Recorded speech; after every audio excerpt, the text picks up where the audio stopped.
بسم اللہ الرحمن الرحیم وَنُفِخَ فِي الصُّورِ فَإِذَا هُم مِّنَ الْأَجْدَاثِ إِلَىٰ رَبِّهِمْ يَنْسِلُونَ، اور سور پھونکا جائے گا تو وہ فوراً قبروں سے نکل کر اپنے رب کی طرف دوڑیں گے۔ قالو کہیں گے یا ویلنا من بعثنا من مرقدنا، ہائے ہماری بربادی، کس نے ہمیں ہماری نیند سے جگا دیا، سونے کی جگہ سے جگا دیا۔ ھذا ما وعد الرحمن، یہ وہ ہے جو رحمان نے وعدہ کیا۔ وصدق المرسلون، اور رسولوں نے سچ کہا تھا۔ سور قرن سینگ کے شکل کی ایک چیز ہے جس میں پھونک لگانے سے آواز بلند ہوتی ہے، آواز پیدا ہوتی ہے۔ یہاں پر وہ مخصوص سنگ مراد ہے جس کو حضرت اسرافیل علیہ السلام پھونکیں گے، اور حضرت اسرافیل علیہ السلام کا یہ سور پھونکنا 2 مرتبہ ہوگا، 2 مرتبہ ہوگا، جس کا ایک کا ذکر پیچھے گزرا اور یہ نفخہ ثانیہ کا ذکر ہے، یعنی دوسری مرتبہ سور پھونکنے کا ذکر ہے۔ ما قبل میں کل کے سبق میں گزرا ما ینظرون الا صیحۃ واحدہ، تو صیحۃ واحدہ سے مراد نفخہ اولا ہے، پہلی مرتبہ سور پھونکنا مراد ہے۔ 2 مرتبہ ہوگا، ایک بار جب ہوگا تو قیامت آنے کے لیے ہوگا، قیامت قائم ہونے کے لیے ہوگا، اور اس سور کی آواز سے سارے کے سارے لوگ مر جائیں گے۔ اور دوسری مرتبہ اس وقت پھونکا جائے گا جب اس تمام لوگوں کو میدان حشر میں جمع کیا جائے گا، لہذا اس سور کی آواز سے تمام کے لوگ ابتدا سے آخر تک سب زندہ ہو کر میدان حشر میں جمع ہو جائیں گے۔ حضرت عبداللہ ابن عمر رضی اللہ تعالی عنہ نبی کریم صلی اللہ علیہ وسلم سے روایت کرتے ہیں کہ اللہ کے رسول صلی اللہ علیہ وسلم نے فرمایا، سور ایک سینگ ہے جس کو پھونکا جائے گا، پھونکا جائے گا۔ پھونکنے کا مطلب یہ کہ اس کو حضرت اسرافیل علیہ السلام اللہ تعالیٰ کے حکم سے 2 مرتبہ پھونکیں گے، ایک مرتبہ وہی قیامت واقع کرنے کے لیے اور دوسری مرتبہ سب کو زندہ کرنے کے لیے۔ اور بعض حضرات نے یہ بیان کیا کہ اس سینگ یعنی سور کا وہ سرا جس کو حضرت اسرافیل علیہ السلام اپنے منہ میں لگائے پھونکنے کے لیے تیار بیٹھے ہیں، گول ہے، گول، اور اس کی گولائی زمین و آسمان کے برابر ہے، یعنی اس سور کو لیے اور اپنے منہ سے اس حصے کو لگائے کہ جس حصے میں پھونک لگانی ہے۔ حضرت اسرافیل علیہ السلام بالکل تیار ہیں، اور جیسے ہی اللہ رب العزت کا حکم ہوگا فوراً اس میں پھونک مار دیں گے۔ یہ وہی سور ہے، اسی کا اس میں ذکر ہے، وَنُفِخَ فِي الصُّورِ، اور سور پھونکا جائے گا۔ 2 سور کے درمیان پہلے والا سور پھونکا جائے گا کہ جس سے قیامت واقع ہوگی، اور دوسرا والا پھونکا جائے گا جس سے سب کو زندہ کیا جائے گا۔ ان کے درمیان وقفہ اور فاصلہ کتنا ہوگا؟ تو اس کے بارے میں حضرت ابو ہریرہ رضی اللہ تعالیٰ عنہ کہتے ہیں کہ رسول کریم صلی اللہ علیہ وسلم نے فرمایا، دونوں نفخوں یعنی ایک مرتبہ سور پھونکنے اور دوسری مرتبہ سور پھونکنے کے درمیان کا جو وقفہ ہوگا وہ 40 کا ہوگا، 40 کا۔ جب لوگوں نے یہ سنا تو پوچھا، اے ابو ہریرہ رضی اللہ عنہ، کیا 40 سے مراد 40 دن ہیں؟ 40 کا ہوگا تو کیا 40 سے مراد 40 دن ہیں؟ حضرت ابو ہریرہ نے جواب دیا، مجھے نہیں معلوم۔ پھر لوگوں نے پوچھا، کیا 40 مہینے مراد ہیں؟ تب بھی حضرت ابو ہریرہ نے جواب دیا، مجھے نہیں معلوم۔ پھر ان لوگوں نے پوچھا، کیا 40 سال مراد ہیں؟ حضرت ابو ہریرہ نے پھر یہی جواب دیا، مجھے نہیں معلوم۔ اس کے بعد حضرت ابو ہریرہ نے اس حدیث کو بیان کرنے کا سلسلہ آگے بڑھاتے ہوئے فرمایا، اور نبی اکرم صلی اللہ علیہ وسلم نے فرمایا کہ اللہ تعالیٰ آسمان سے ایک بارش برسائے گا، اس آسمان سے پانی برسائے گا، اور اس پانی سے لوگ اس طرح اگیں گے جیسے زمین سے سبزہ اگتا ہے، سبزہ۔ نیز اللہ کے رسول صلی اللہ علیہ وسلم نے یہ بھی فرمایا کہ انسان کے جسم میں، اس کے بدن میں کوئی چیز ایسی نہیں ہے جو پرانی اور بوسیدہ نہ ہو جاتی ہو، یعنی گل کر سڑ کر ختم نہ ہو جاتی ہو۔ ہاں ایک ہڈی ہے جس کو عجب الذنب کہتے ہیں، اور قیامت کے دن ہر ایک جاندار کی اسی ہڈی سے اس کے تمام جسم کو پیدا کیا جائے گا، اسی سے مرکب کیا جائے گا۔ یہ پیچھے ریڑھ کی ہڈی جس کو بولتے ہیں اسی کو عجب الذنب کہا گیا ہے۔ اس کو اللہ رب العزت انسان کا بیج ہے، اسی سے اس کی تخلیق ہوگی، اسی سے دوبارہ اس کے جسم کو پیدا کیا جائے گا۔ اس حدیث پاک میں حضرت ابو ہریرہ کا یہ جواب دینا کہ مجھے نہیں معلوم، اس کی وجہ یہ ہو سکتی ہے کہ یا تو انہوں نے نبی اکرم صلی اللہ علیہ وسلم سے اس حدیث پاک کو اسی طرح مجمل سنا تھا، 40 سنا، 40 دن کہا، یہ 40 سال کہا، یا 40 مہینے کہا، یہ نہ سنا تھا۔ یا یہ ہو سکتا ہے کہ سنا تو مفصل تھا مگر وہ بھول گئے تھے کہ اللہ کے رسول نے 40 کے بعد کیا فرمایا تھا، اس لیے انہوں نے اپنے اس جواب کے ذریعے واضح کیا کہ میں یقین کے ساتھ نہیں بول سکتا ہوں کہ 40 سے حضور کی مراد 40 دن تھے، یا 40 مہینے، یا 40 سال۔ البتہ اس حدیث میں 40 کا لفظ مجمل نقل کیا گیا، جبکہ ایک دوسری حدیث میں یہ لفظ تفصیل کے ساتھ ہوا ہے، اور وہ یہ ہے کہ 40 سے مراد 40 برس ہیں، لہذا پہلے نفخے اور دوسرے نفخے کے درمیان جو وقفہ ہوگا وہ وقفہ 40 سال کا ہوگا۔ یہاں پر مصنف نے بھی 40 سال والا قول ہی ذکر کیا، مفسر علام نے بھی۔ وَنُفِخَ فِي الصُّورِ، سور کی تفسیر بتا دی۔ یہاں پر ایک لفظ آیا اجداس، ذہن حاضر رکھنا، اجداس اس کا معنی ہے قبور، قبر اس کا معنی ہے جدس کی جمع ہے، بمعنی قبر، اجداس جدس کی جمع ہے، اجداس معنی قبر۔ اور ایک لفظ ہے ینسلون، یہ باب نصر سے ہے، نسلن اس کا معنی آتا دوڑنا یا تیز چلنا، مجبور ہو کر تیز چلنا، ینسلون تیز دوڑنا، تیز نکلنا۔ سنیے، وَنُفِخَ فِي الصُّورِ، اور سور پھونکا جائے گا، ہوا قرن النفخۃ الثانیہ للبعث، اور وہ دوسری مرتبہ سور پھونکنا ہے بعث کے لیے۔ وَبَيْنَ النَّفْخَتَيْنِ 40 سنہ، اور دونوں نفخوں کے درمیان 40 سال ہوں گے۔ فَإِذَا هُمْ، تو اچانک وہ المقبورون جو اپنے قبروں میں ہوں گے، من الاجداث قبروں سے، الی ربہم اپنے رب کی طرف، ینسلون یخرجون بسرعۃ تیز دوڑتے ہوئے نکلیں گے۔ قالو کہیں گے، اے الکفار منہم ان میں کے کافر کہیں گے، یا للتنبیہ ویلنا، ہائے ہمارے لیے ہلاکت، ہائے ہمارے لیے ہلاکت۔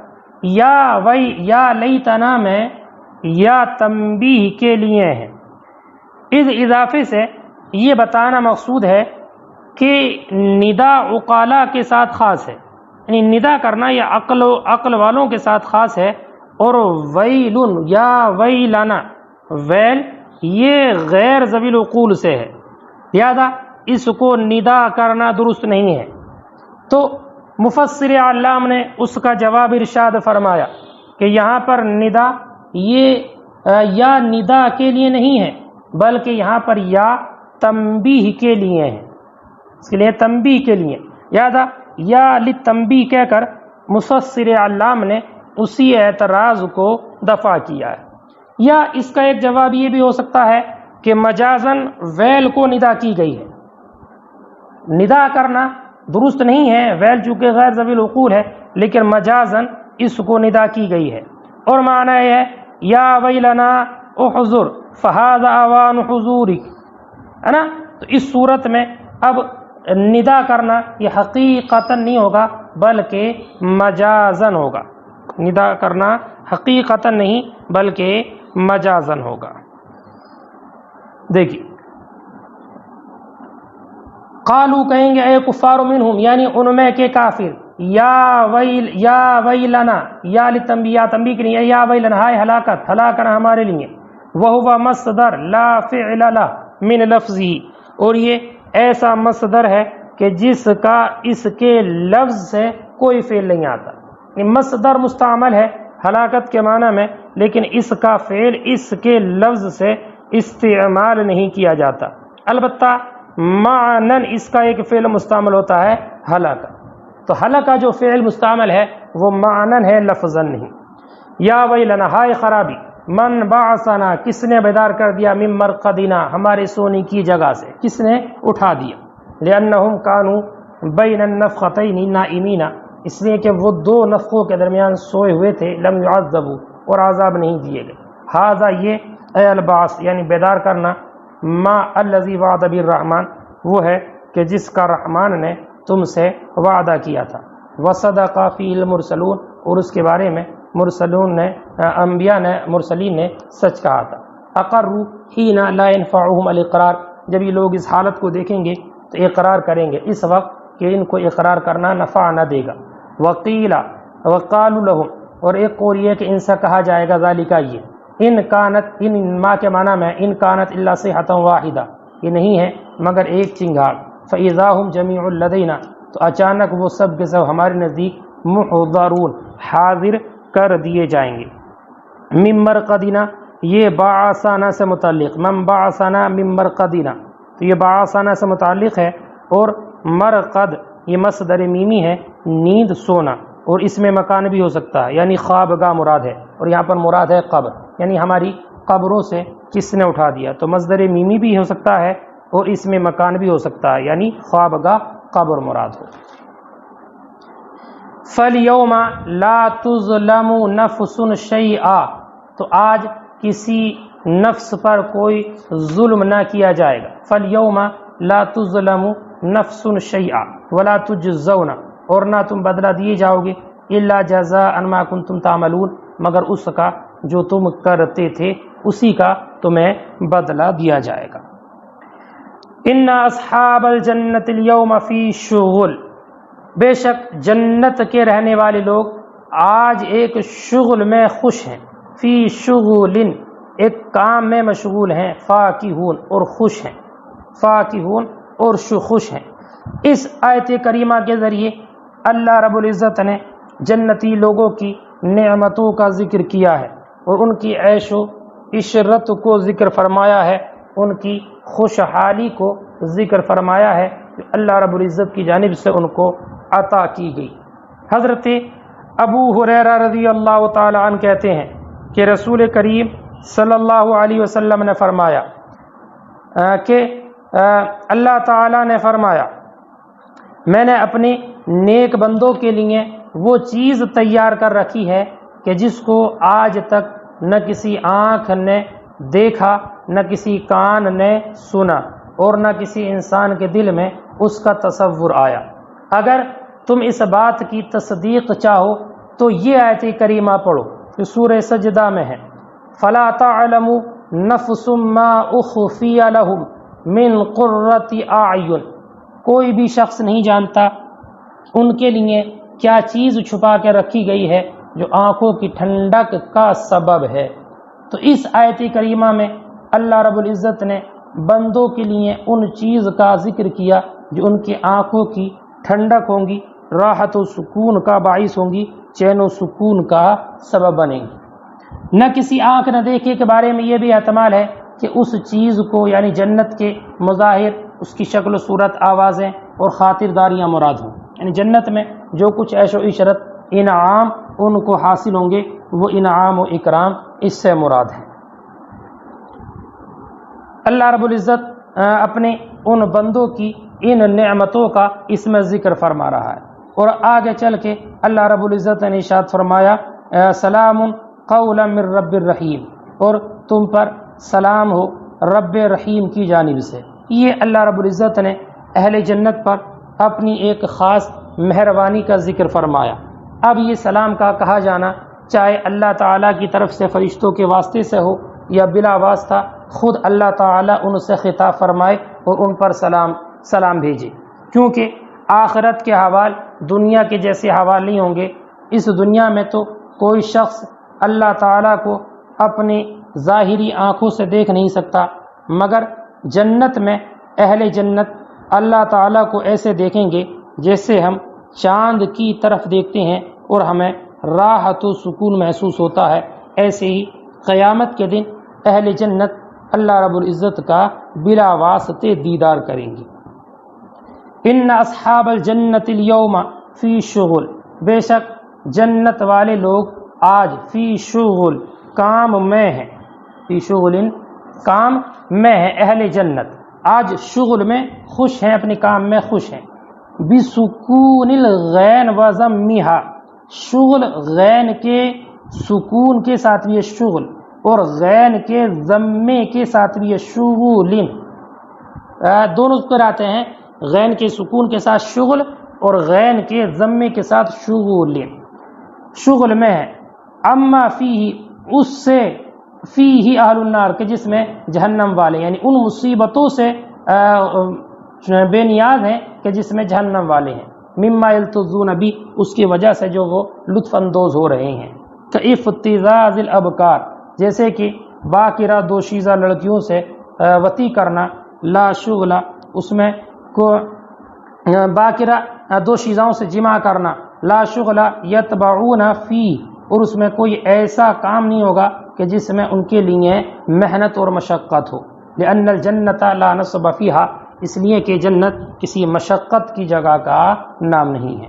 فاکہون، یہاں پر لفظ فاکہون یہ ناعمون کے معنی میں ہے۔ فاکہون عیش و عشرت میں ہوں گے، خوش ہوں گے، ناعمون، اور یہ انا کی خبر اول ہے۔ آیت کریمہ میں ان اصحاب الجنت اليوم، اس کی اصحاب الجنت اليوم فی شغل، فی شغل فاکہون، فی شغل یہ خبر اول ہے اور فاکہون یہ خبر ثانی ہے۔ فاکہون ناعمون، عیش و عشرت میں ہے، خوش ہیں۔ خبر ثانی لإنا، یہ انا کی خبر ثانی ہے، والاول فی شغل، اور اول شغل ہے۔ ہم و ازواجہم، اور اللہ رب العزت ارشاد فرماتا ہے وہ اور ان کی بیویاں، وہ اور ان کی بیویاں، فی ظلال، سایوں میں ہیں، سایوں میں۔ ظلال ذلتن کی جمع ہے یا ذلن کی جمع ہے، جمع ذلہ او ذل، تو یہ ذلتن کی جمع ہے یا ذلن کی جمع ہے، سائے کے معنی میں۔ معنی یہ ہے کہ جنت میں جنتی لوگ اور ان کی بیویاں اس حال میں ہوں گے کہ دھوپ سورج کی روشنی ان تک نہ پہنچے گی۔ ہم مبتدا ہے، ازواجہم، اور ان کی بیویاں، فی ظلال، سایوں میں ہے، جمع ذلہ او ذل، خبر، اور یہ خبر ہے۔ اے لا تصیبہم الشمس، یعنی ان کو سورج نہیں پہنچے گا، روشنی نہیں پہنچے گی۔ علی الارائک، صوفوں پر ہیں، تختوں پر ہیں، جمع اریکہ، ارائک اریکتن کی جمع ہے، اریکتن کی جمع ہے ارائک، اور علی الارائک یہ ترکیب کے اعتبار سے متکئون کا متعلق مقدم ہے، متکئون کا متعلق مقدم ہے، اور متکئون اپنے متعلق سے مل کر ہم مبتدا کی خبر ثانی ہے۔ ذہن ناظر رکھنا اس کو ذرا، ہم مبتدا ہے، ہم و ازواجہم میں مبتدا ہم ہے، و ازواجہم فی ظلال یہ خبر اول ہے، علی الارائک یہ مقدم ہے اور متکئون سے متعلق ہے، اور متکئون یہ اعلیٰ کا متعلق ہے، اور متکئون اپنے مقدم اعلیٰ سے مل کر کے مبتدا کی خبر ثانی ہے۔ علی الارائک کی تختوں پر، جمع اریکہ، اریکتن کی جمع ہے، وہی فی السریر، وہی السریر، اور وہ تختے ہیں، فی الحجرہ جو کمروں میں، یہ خیموں میں ہوں، اب الفراش فیہا یہ اس بستر میں ہوں، متکئون زمین پر ہوں، متکئون متکئون ٹیک لگائے ہیں، خبر ثانی یہ دوسری خبر ہے، اور خبر اول و ازواجہ میں متعلق علی، اعلیٰ سے اعلیٰ کا متعلق ہے۔ لہم فیہا ان کے لیے اس میں، فاکہۃ میوے ہیں، ولہم فیہا ما یدعون اور ان کے لیے اس میں وہ ہیں جس کی وہ تمنا کریں۔